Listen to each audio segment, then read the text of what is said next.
Hi folks, we're going to take a look at page 146, number 14. So let's take a look at the question. It says that we're looking at a manufacturing process and X represents the number of units that are being produced, and they give us the function for the cost of that production for X units. Okay, so this quadratic function here represents how much it costs to make these X units, and we're only looking at producing between 1 and 300 units. Okay, so you have to think that when you've got a model might not necessarily work for all possible values.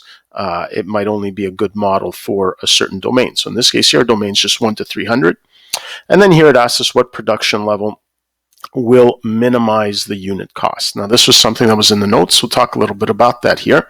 So unit cost says, well, if I take the cost, say, to make 100 units, and I want to know how much it costs to make each of those units, I just divide by the number of units. So I take the total cost divided by 100. That gives me the cost per unit. Now, what you have to keep in mind is that the cost depends on how many units are being made. So the unit cost when I make 100 units won't necessarily be the same as the unit cost of make 300 units or 200 units.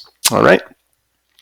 And here they just give us a reminder that we're producing a thing, and so that means whatever we're working with needs to be an integer. All right. So we want to minimize this function, and I see that I want to minimize it over a closed interval. So that means, okay, we're going to take a look to see as long as this function u is continuous, we're going to be guaranteed an absolute minimum on that interval. Okay, so let's calculate u. So u of x, which is just given as the cost function divided by the number of units.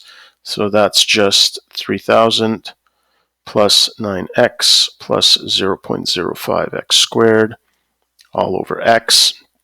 Okay, and we're trying to minimize this on the interval 1 to 300 inclusive. Okay, so we have a closed interval, and this is a continuous function on the interval, so it might not be continuous at all values of x, but on the interval that we're given, it is continuous, which means that we're guaranteed an absolute max and an absolute min, and in this case here, we're only interested in the minimum. All right, so from here, we remember that in order to find an absolute extremum on a closed interval, we still look for the critical points as before, but we have to remember that the absolute extremum might also occur at the endpoints. All right, so let's start by taking the derivative. Now, I could certainly use the quotient rule here, absolutely nothing wrong with that, but I think it's actually going to be a little easier if I distribute this division by x. That's just going to make taking the derivative a little nicer. So I'm just going to write that as 3,000 over x, and this is just going to be plus 9, and this is going to be just 0.05 times x. Okay, so this is the function I'm going to work with in that form, and now I can find the derivative. Okay, so here I've got 3,000 times 1 over x. Okay, so we've done this lots of times. We know that it's going to be negative 1, so negative 3,000 times x to the negative 2. So that's just going to bring us an x squared in the denominator. Okay, plus the derivative of 9 is just 0. And then here the derivative of 0.05x is just going to be 0.05. All right, and we need to solve for our critical points. And so since this function, this derivative function exists everywhere in the interval, I'm only looking for where the derivative is equal to 0. So let's just solve this for the derivative being equal to 0. All right, so here I have a rational equation, so I'm going to solve this by first multiplying both sides by the lowest common denominator. So x squared times 0, of course, is still 0. Here I'm left with negative 3,000 plus 0.05 x squared. All right, so we'll bring the negative 3,000 to the other side. So I have 0.05 x squared equal to 3,000, and now I can solve for x. So x is going to be equal to, well, we've got 3,000 divided by 0.05, and then we're going to take the positive and negative square root. All right. Now, of course, since x is representing the number of units, clearly we're not going to consider the negative square root. Now, you might notice that I always do it. I always when I take a square root, I always incorporate both of them and then decide to cut one out. Well, that's just smart, because then it means that if it is going to be necessary, I never forget. Okay, so for example, if X was representing a temperature in Celsius, well, hey, I might be interested in negative values. All right. And since this is an application type question and I'm only looking for integer values, I'm going to approximate this value here.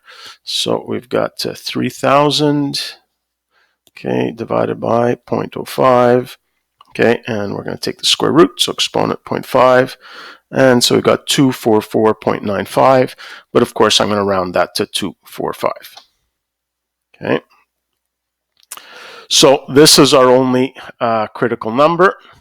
So we know that this is one of the locations or one of the possible locations for my absolute minimum. Okay, so in order to tell, I'm not going to bother with a number line to test my interval. All I have to do is I just have to determine the unit cost at 1 unit, which is one of my endpoints, my unit cost at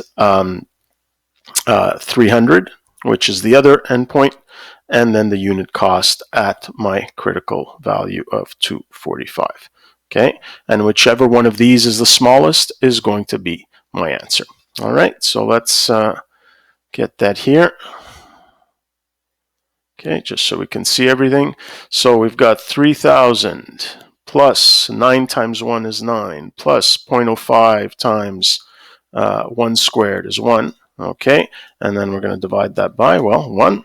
There you go. So our unit cost is $3,009.05. Okay, now you might already be thinking that, you know, I should not expect making 1 unit to be the absolute minimum. In fact, you're probably thinking, if anything, it'll be an absolute maximum, since that's a lot of, you're hiring people, you're buying machines just to produce 1 unit. It's probably going to cost you a lot of money.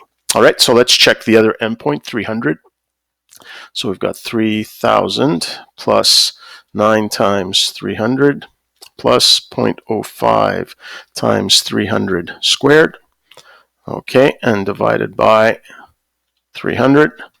And that gives us $34, significantly less. Okay. Now you might be thinking, well, oops, sorry, that should have been in this one here. Let's see that. I wasn't looking at the page. Okay. So let's just get rid of that there. All right. And then finally, now, so I think I was saying something. So here you might expect, well, hey, the more I produce, the less it's going to cost me per unit. But that's not necessarily the case, because maybe when you get beyond a certain number of units, you have to buy another machine. So we have to check our critical number. We don't want to make any assumptions. So let's do 3,000 plus 9 times 245 plus 0.05 times 245 squared. All right, and let's divide that by 245. And what do we get? 33.49. All right, so in the end, it is slightly less. Okay, it's not a big difference, but there definitely is a slight difference. Okay, so if you want the production number that is going to produce the lowest unit cost, all right, it's going to be the one at 33.49. So, but of course, what they're asking for is what is the, it just froze there. It'll come back in a second. Okay, so they're asking what the production level is, not the price. So our answer is production level of 245 units. All right. So let's go back and do a recap. So here we didn't have to come up with the model for our scenario. They told us what the model was. It was to just take the total cost and divide it by the number of units, so the unit cost. And then from there, I just applied my calculus tools to find the critical points. But because I was working on a closed interval, I just had to check the value of u at the critical point and at the endpoints. And then from there, I was able to determine that the production level of 245 is what gave me the lowest unit cost. Okay, that's it for this one.